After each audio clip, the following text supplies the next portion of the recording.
Be Smart viewers, welcome back to another engaging episode of Manager's Mantra, where we connect with industry leaders who are shaping the future of business management. Today, we have with us Mr. Nitin Lalwani, Chief Operating Officer and the founding member of Aswani Industries Private Limited.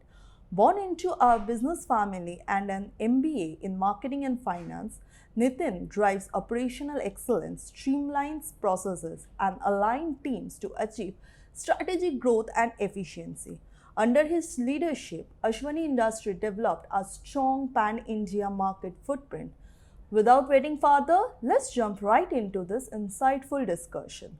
Hi, Nitin. A very good morning, and welcome to this new session of Managers Mantra. We are very sure that this will be a great learning experience for the viewers, and they will just love this session. Good morning, Abhishek. Thank you so much for having me here. And it's always great to exchange value and exchange information. And I hope your audience enjoys our conversation and discussion. Sure, Nitin. So we would straight away start discussing the questions.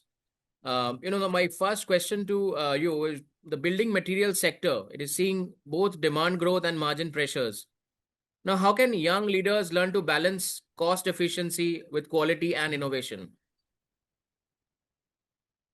All right. So, Abhishek, thank you for the question.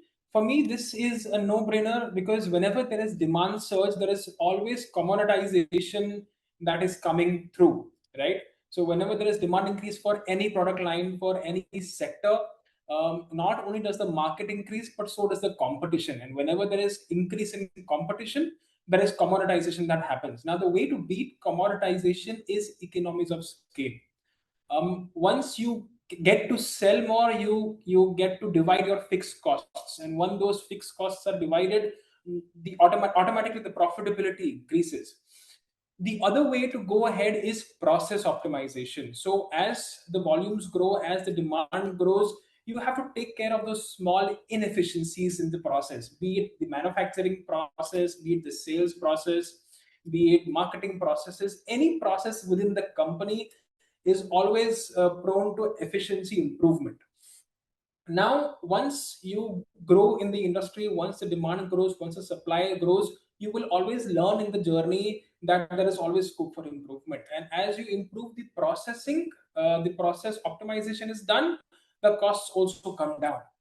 The other aspect that I feel needs a lot of attention is wastage reduction.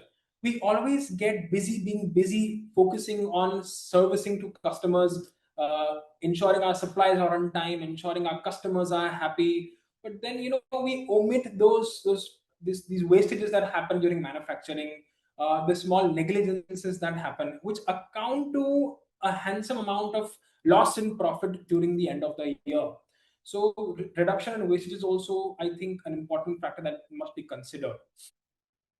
Once you have the right revenue, once you have taken care of commoditization, you then get the budget for innovation. Innovation is an expensive affair most of the times, especially in construction. Any construction driven activity, be it building materials or be it the process of construction, the service of construction, is cost intensive, is capital intensive, is not only capex incentive, is also opex intensive. So you need that budget for innovation, and that budget for innovation can only come across when you scale up. And once you also scale up, you have a bigger customer basket, you have a bigger customer spread, you also get through more customer insights, you get a lot of market research, you get a lot of feedback. And through the right feedback, with all of these insights, your direction for innovation becomes very clear. So Abhishek, I think this sums it all. Focusing on these four punch aspects will definitely help us achieve cost efficiency and innovation. Yes. Thank you, Nitin. Nitin, with infrastructure and real estate picking up pace in India, which segments within building materials do you see as the biggest growth drivers over the next 3 to 5 years, where leaders should increasingly focus on? Oh, see, Abhishek, that's very interesting. India is going through an explosion in terms of construction as an industry. We see infrastructure booming because of the government initiatives that are happening, and we see massive urbanization happening, due to which there's a lot of real estate demand. But all of this demand comes with the expectation of faster, better, and more long-lasting structures and construction quality.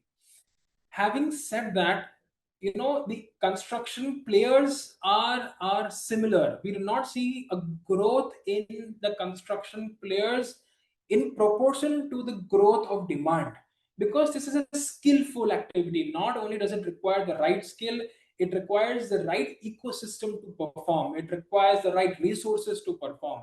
And not everybody can just get in this industry having only skill set, only resources, or only the ecosystem.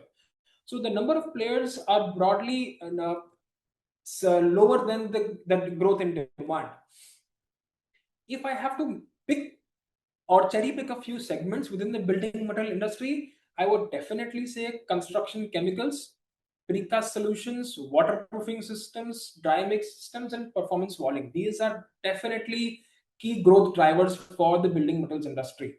So, concrete innovation is broadly taken care by a few giants, right? And because of the kind of market cap that they have, because of the kind of investments that they have, it's very difficult to touch their scales. And with the kind of speed of construction that is expected, there are so many ways in which we can mechanize, there are so many ways in which we can give performance materials, there are so many ways in which reduction in labor can happen. And all of this can happen in the space I just mentioned: construction chemicals, precast solutions, waterproofing systems, performance walling. Now, the biggest problem in construction, if we see, is cracks, leakages, and debonding tiles. These are the biggest common problems we face in most of the construction that we see around. And the areas that I mentioned, the subsectors that I mentioned, address the very same problems. So there is definitely a gap there. Um, the kind of innovation that is needed in this area is to see how we can improve the durability of these systems, because in construction you do not sell a product, you sell a system. No one cares about selling cement or selling tile adhesive or selling a waterproofing membrane. What they care about is my bathroom leak proof, is my structure strong. So that it is more solution focused. But because there's a disconnect between materials and systems, these problems arise. In fact, this is where 80% of the construction problems arise. For example, our brand Aswani, we focus on this very area of construction, which solves the 80% challenge areas. And once this is taken care of, I think the next way to go is sustainability. This has been a theme across the world for now this decade. We earlier, sustainability was looked at as an expensive affair. If you have the budget, you can only go green and then build construction or build buildings, do construction where you have green construction, or you have green pro certification, or you have IGBC certification. But technology evolution, commercialization, industrialization, and innovation have led to sustainability being a normal affair. It is no more as expensive as one would think it to be. So I think these are the biggest growth drivers, if I would have to point out, Abhishek. Thank you, Nitin. Nitin, raw material volatility has been a persistent challenge. And now, what structural changes are needed in the industry to manage this better? And how do you think young MBAs joining the sector can help to bring these changes? So that's interesting. So let me first break down the problem. Why is there raw material volatility in the first place?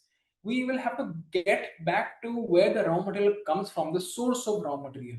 Now, where the areas where we see maximum volatility are areas where the core raw material is not indigenous. It is either brought from outside of India, or either there is some scarcity involved in the country. This is where maximum volatility happens. Now, the way to address, I'll come to the second problem first. The second problem is that construction is one of the most unorganized sectors in India even today. Of course, it has grown leaps and bounds in the past decade, or in the past 2 decades, I would say. But still, there is a massive way to go, and the reason for this is because the industry is highly labor intensive. And because it is labor intensive, the entire energy goes into managing this labor, managing this execution. So no one has really focused in organizing this as a whole. In fact, not as much, in fact.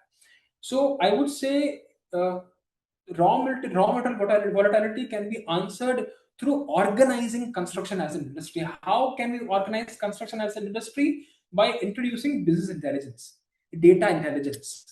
We have to look at data as a source, as a medium for decision making.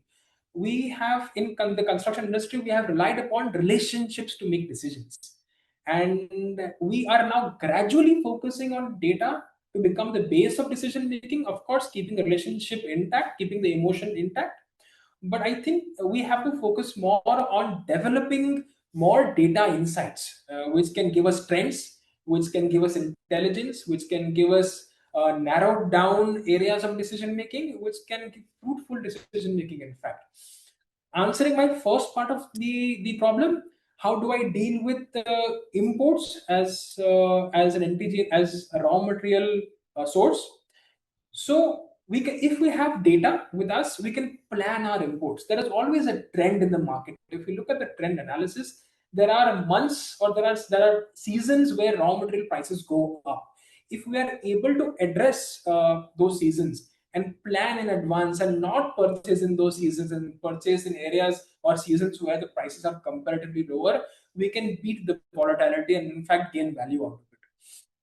Also, I think for the future leaders of this industry, or for people who are interested in this industry, the way to go is how can we develop these raw materials in the country itself. That in fact is a very big opportunity. There are some chemicals which we rely on imports exclusively, and there is a big gap. In fact, there are some chemicals that are based on petrochemicals, and we can look at alternatives and substitutes. In fact, there are some companies who are doing some research, but I believe the country deserves more attention there. So, focusing on demand forecasting, focusing on backward integration to manufacture the raw material as well, focusing on vendor diversification, not only being relationship conscious but being data conscious, and inventory optimization, planning the inventory basis the pricing fluctuations, data driven decision making. I think these are the core factors that can help us address raw material volatility. Thank you so much, Nitin.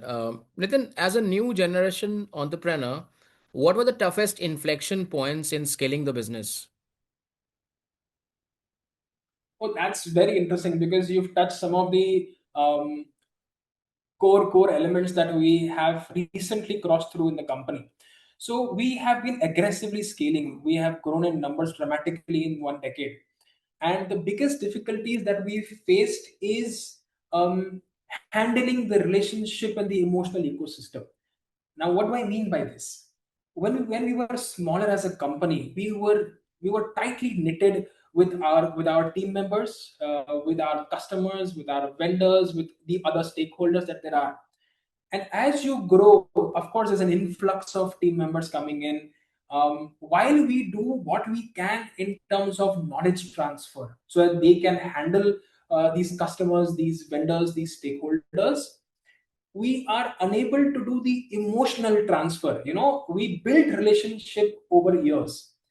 A lot of work would happen because of relationship, and as we decentralize, because we're growing and we want to do more, we want to do better, we want to scale, we cannot pay as much as attention we would in the earlier days. So I think this has been one of the toughest points. While we've put a lot of systems, processes, technology advancements, intelligence, all of that has been put into and has been well aligned. But relationships would make a difference that these systems, processes also cannot. So I believe one aspect that the companies should focus on while scaling is ensuring that apart from knowledge transfer, the emotion and relationship transfer also must be done. That hand holding also must be done carefully. That will give companies a robust way of scaling up. That was one area. The other area is, when we started, we had only one product that we would manufacture: fly ash AAC blocks. as we grew, we understood that we cannot remain product focused. I mentioned in my previous answers that many companies remain product focused, and we are not selling products. We have to sell solutions because customers, construction based customers look at solutions for problems, they do not look at products. And a bundle of products, when applied through contractors or applicators, become the solution. So becoming solution oriented from product oriented, because we started small and we built the company ground up, there was always pressure of selling the product that we manufactured. Later that we realize it's not the product that the customer is interested in, it is the solution that the customer is interested in. So scaling the mindset of our entire company from being product oriented to solution oriented was another area. Now, as you grow, one thing that definitely dilutes is operational discipline. When you are tightly knitted, everyone knows what to do, and because it's tightly knitted, decisions happen faster, execution happens faster, and there's no need of follow-ups to be done. But as you grow, operational discipline declines. Somehow it dilutes, and I think this is one of the core reasons why many companies slow growing up, and many companies fail when they grow up, is they are unable to manage their operations as well. Another aspect that I think is building culture. So in this era of switching, where employees want to switch, customers want to switch, vendors want to switch, a sense of loyalty has diluted. It becomes very challenging to remain consistent throughout the ecosystem. The way to gain loyalty is culture. Monetary interests are always short term. Of course, once they're addressed in the short term, what people look at in the longer run is the right culture, the right ecosystem, the right company in which they should be working in, where there is the right mindset, the right leadership, where they encourage learning, where they encourage innovation, where they are heard. All of these cultural traits must not be diluted, because if they are, you will never be able to come out from the vicious cycle of either being the switcher or being the switchy. I think this is also very important. So decentralization during scaling is important, but it should be done considering all of these points that I've mentioned. We have gone through it ourselves, and of course we are doing really well because we're able to kind of address many of these areas. Yes, Abhishek, thank you for the question.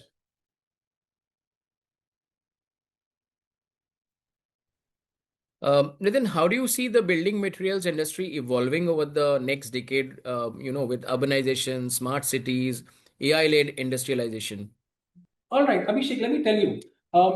Construction is not only labor intensive, but it is also resource intensive.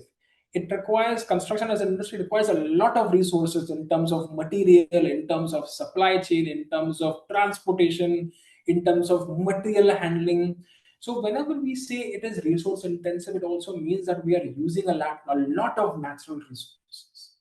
So sustainability, if done well, if the concept of sustainability is implemented well in the construction industry, it can give a lot of mileage. So I believe all of the companies are now focusing on becoming not only greener as a concept. So greener means reusing waste, ensuring that there is no waste, and also ensuring that products are long lasting. The concept of greener is no more just being eco-friendly, but it is also building products and building systems that last long and need less repairs. It is doing more with less that lasts longer, if I would have to say. Sustainability is one area that I would like to touch upon. The second area that I believe is mechanization. India, from being labor abundance, is now going towards labor scarcity. If we see construction in the Western countries or even in China, construction has evolved massively because of mechanization. They never had, Western countries never had the labor abundance culture. It was India that always had this culture and had always had abundance of labor. But year by year, we see shortage of labor. As a culture, if you look at it, no labor would want their children to become laborers again. So education is improving, and they are taking up jobs which require more white collar skill instead of blue collar skill. Now, when there is reduction of labor, who is going to do the labor intensive construction activity? This is where mechanization has to happen. If we see how construction is being done abroad, outside India, we see a lot of assembly line construction happening, where materials are pre-manufactured at factories. They're transported to sites and they're just assembled within months instead of years. This is, I think, the way to go for India ahead. Now, there are some products which cannot be pre-manufactured at factories and cannot be assembled at site. So, for those materials and for those applications, I believe more mechanization. So, instead of the regular hand plastering, you will have spray plastering coming into picture. So, which will maximize output by almost 5 times than the conventional way of working. So, mechanization, sustainability, and labor light execution, which of course is achieved through mechanization. The next evolution that I see is digitalization, in which construction is pretty late. We have to evolve in terms of digitalization. So the areas that have seen digitalized transformation is, of course, design and development, is marketing, is sales, is purchase. But the engineering execution is somewhere that we have not been able to achieve a lot of digitalization, because again it is labor intensive. But the other areas that I've mentioned, they've only achieved a certain degree of digitalization. And with technology becoming easier to adopt, I think there is great scope for digitalization in the industry as well. Nitin, we have seen, through years, through decades, many technology came in and disrupted sectors, industries. Now, talking about the future, what disruptive trends or technologies should industry leaders be prepared for right now? And, what do you think are some of the top opportunities for MBS here? So I see digital transformation to be a very big opportunity within construction. Maybe it is not very relevant to the execution of construction, but if you look at the construction ecosystem as a whole, there are so many parts of construction. I think digital transformation is really great, and a lot of attention can be paid there. When I say digital transformation, it may be automation of CRM processes, it can be enhancement of sales funnels, it can be marketing, getting closer to digital marketing from what it is today.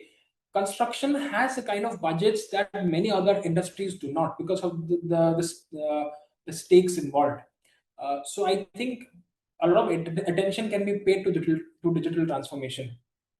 Apart from that, not a lot of consulting has happened in construction in terms of what kind of houses should be built, what kind of office spaces should be built.